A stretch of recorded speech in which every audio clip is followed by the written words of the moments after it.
खुलुमबाय तो मामाया दासान्दि माने दाखालि सान्दै आरो बिराद केम्पेइन खालामबाय जोंनि बिटिसि आव नोंथांमोना बयबो नुदों केम्पेइननि भिडिअफोरखौ नोंथांमोना लाइभ हयतो बयबो नायदों आंबो बाहाय माला नायदों जिखि जादों दा मामाया बायदिसिना केम्पेइनाव बायदिसिना खोथाफोर बुंफैदों बिथाङा बुंफैदों कि माने बिटिसि नि रायजो राजाफोरखौ माने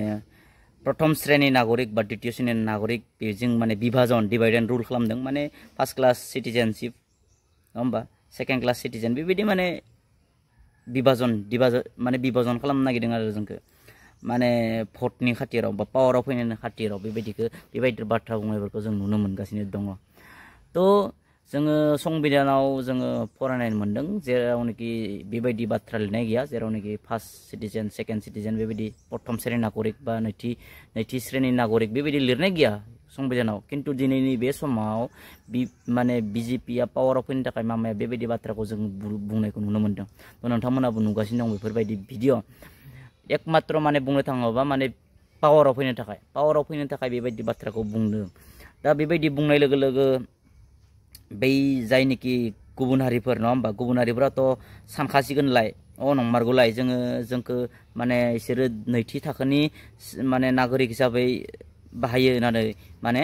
बिसोरो साननानै भटखौ होनोसैलाय बिजेपिनो तो बे मोन्थोरखौ लानानैनो बिथांमोना दिनै बे स्ल'गानखौ माने गायबाय थादों थारमाने केम्पेइन बिदि बुंबाय थादों लोगोसे बुंबावदों जे अरुणोदय निजुत मयना आय आसनि बायदिसिना स्किमफोरनि बाथ्राखौ बुंगासिनो माने बुंनायखौ नुनो मोनदों मामानि खुगानिफ्राय बेफोरखौ बुंनानै माने बिजेपिया मा खालामदों मामाया बिजेपिया पावाराव फैनायनि पावाराव थायाबाबो बिथांमोना मा खालामनो नागिरदों माने जाहाथे भिटिखिनाखौ मजबुत खालामना लानो नागिरदों थारमाने मानोना फैबाय थानाय जिथु आसाम एसेम्बलि 2026 आव जानो थांगासिनो दङ बेनि थाखाय जाहाथे मजबुत जायो भिटिया बे भिटिया मजबुत जानाय लोगो लोगो माने मा जागोन माने इउपिपिएल आरो बिजेपि माने एलायन्सआव गभर्नमेन्ट दाबा मा जागोन मिथिबायना होमबा बुंनो हासिगोन जे जोंनो आमुक सिटखौ समस्तिखौ हेगारनानै हो अब्लासो जोङो नोंथांमोनजों माने एलायन्स गभर्नमेन्ट दागोन नङाबा जोङो सेफायनोसै बेबायदि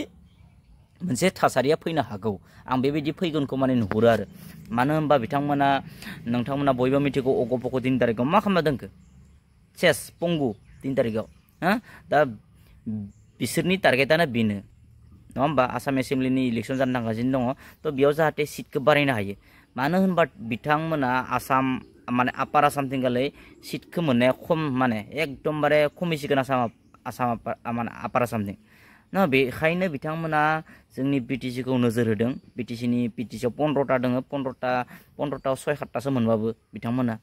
बे बुस्थुखौ नायदों थारमाने बिथांमोना बेनिखायनो बिथांमोना मायबा सेथि थाखोनि नागरिक नैथि थाखोनि नागरिक निजुत मयना आसनि अरुणोदय बेफोरखौ बुंफ्लानानै भट आदाय खालामनो नागिरदों आरो बे बिटिसिनि जिथु बिजेपिनि भिटि बेखौ मजबुत खालामनो नागिरदों तो नोंथांमोना बिथांमोना मिथिया हसिया सायावनो माने अरुणोदय मोनगोन होननानै निजुत मयना मोनगोन होननानै भट होनो नागिरदों बिजेपिनो एसे सानै होयै भटखौ होबाय आंनि बुंनांगौ जेबो गैया सबबो पार्टि खालामनायनि भट होनायनि मोन्थाय दङ भाई खिन्थु नों गाव सानना नायबानो जाबाय जों मा जानो थांगासिनो दङ फैबाय थानाय समाव जों मा जानो थांगासिनो दङ जोंथ' बिटिसिखौ ओरैनोथ' मोनाखै गावनि बिखान थै खया खालामनानै नङा होमबा गावनि बिखान थै होनानै सोरबा थैनो गोनां जादों मुभमेन्ट खालामनो गोनां जादों राजा लामा रेल लामा जथेनो गोनां जादों जोंबो थांदों खानाय सिनजादों जोंबो मिथिबायना तो इमान माने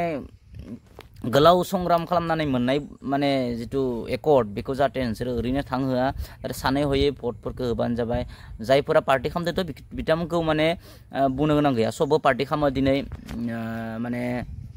मा बुंगोन नेताफोराथ' ओरैनो माने सायावनो बुंलाय जालायबाय थागोन बिसोर बिथांमोना गाबोननो लोगो जागोन बिथांमोना ओंखायनो नेताफोरखौ दा फोथाय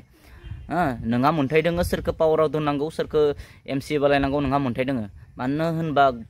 भारत हादराव माने गणतन्त्र रायजोआनो माने रायजोआनो राजा गणतन्त्र रायजोआनो राजा होनना बुंदों तो बेखायनो नोंथांमोननि आखायावसै सोरखौ दोननांगौ सोरखौ पावाराव दोननांगौ सोरखौ दोननाङा सब नोंथांमोननि आखायावसै जि खालामो नोंथांमोना आरो सब खालामनो हागोन नोंथांमोनानो तो एसे सानै हयै भटफोरखौ होलायजालाबानो जाबाय तो सिटुएसनफोरखौ नायना लाबानो जाबाय नङा होमबा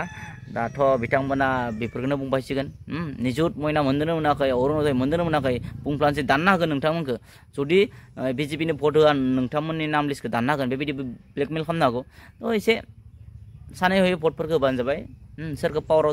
दोननांगौ सोरखौ दोननाङा एसे जों बर'फोरा भट बुजिनाय जाबाय नङा होमबा एसे सानै हयै भटफोरखौ होबानो जाबाय गोजोन्थों।